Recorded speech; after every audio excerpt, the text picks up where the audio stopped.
Okay, Sparky. Beautiful.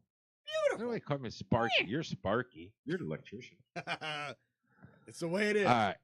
Yep. So when it comes to home improvement, you don't expect your potential clients to be experts on remodeling or home building. So I find it's important to concentrate on what they know best so I can get paid when I'm done. Okay. But what's really important is setting expectations. So even though somebody calls you out to do this kitchen remodel or bathroom remodel, they might think that for that number, they're going to get what's in their mind's eye, and it might be something really different from what you're figuring. Uh-huh. So you got to set those expectations. Their expectations are for me to determine if the job can be done, let them know how much it'll cost, and how long it'll take, right? Yep. But when meeting with them, the second or third time, sign a contract, you both have new expectations. Uh-huh. Well, in a sense, so their Sure. expectations are for me to explain the project in more detail, tell them about the products we're going to be using, specific brands, model numbers, maybe lay out the schedule, tell them when I'm going to start, and more importantly, when I'm going to finish. Right. So we talk about it for quite a while, and with the contract, you want to be specific. But you gotta let people know that as things happen, things will get. There's always the chance that you can have delays due to weather, labor, strikes, whatever, acts of God. But you don't make that into a big deal. In other words, you don't have tons of this. Holy crap, it's all fixed. So it wasn't on my end. It was on his end. It was on his end. Okay. I don't know. Anyway. But setting expectations is huge. So we have discussions all the time, like, with allowances. Mm-hmm. Now, I can give you an allowance, new bathroom. Like, in a contract, I can say, all your electrical fixtures, I'm going to give you a $500 allowance. Okay. Yep.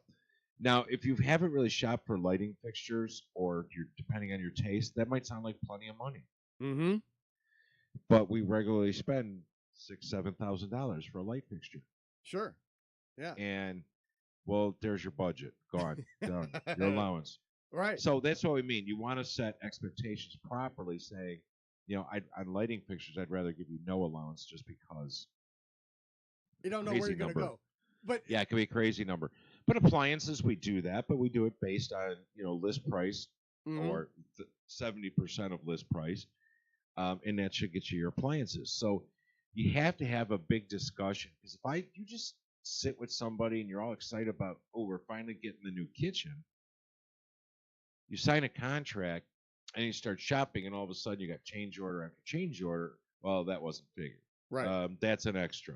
Yeah. So setting expectations so that you know what's going on. Also knowing who's going to be in your house. Yeah. Now, myself, I was a small company. It was me. Right. Me, and then my subcontractors. But I always kept an eye on them. Right. But if you're with a larger company, you want to know who the superintendent is. You want to get to know those people. Yeah, whoever so you're comfortable. Your production manager, whoever it is that's running the job on a day-to-day basis. Right. That's again, so you're comfortable with them. Right. They're going to be in your house while you're at work. They're going to be in your house all day. Yeah. Yeah. They're there when you leave for work, and they're there when you get home. Well, and that's what we always told everybody. Just get out of the house by 3:30, or at least start cleaning by 3:30 so that it's clean. We never left. You know what I mean? I want you to come home from work and not be all stressed. Yeah. So, so one of the things too, and this goes a little bit to contracts, but don't watch for general statements. So if you have a contract that says tile, bath, floor,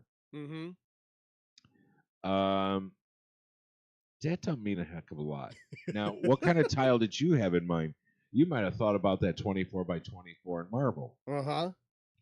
I can do 12 by 12 vinyl. Right. Peel and stick. Yeah. And I've met my contract. I've tiled your bathroom floor. That's so true. You have to have things specified precisely.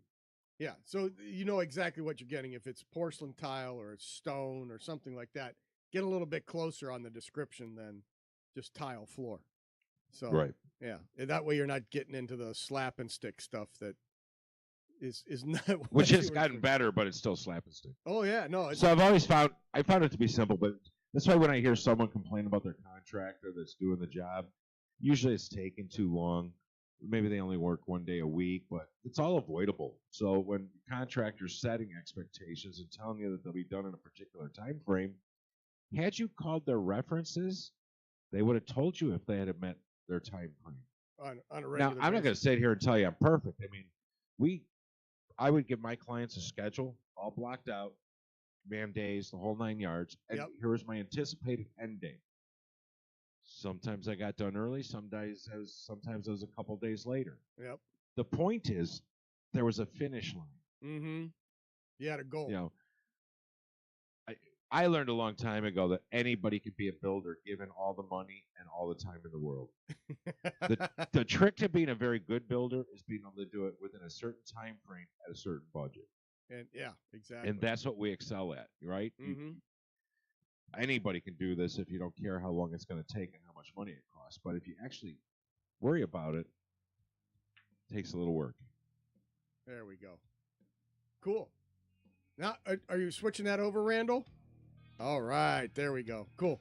Well, that was the tip of the week, and we'll be back right after this. This is Mighty House. Mighty House will return. Hey, look at that fat Ken doll.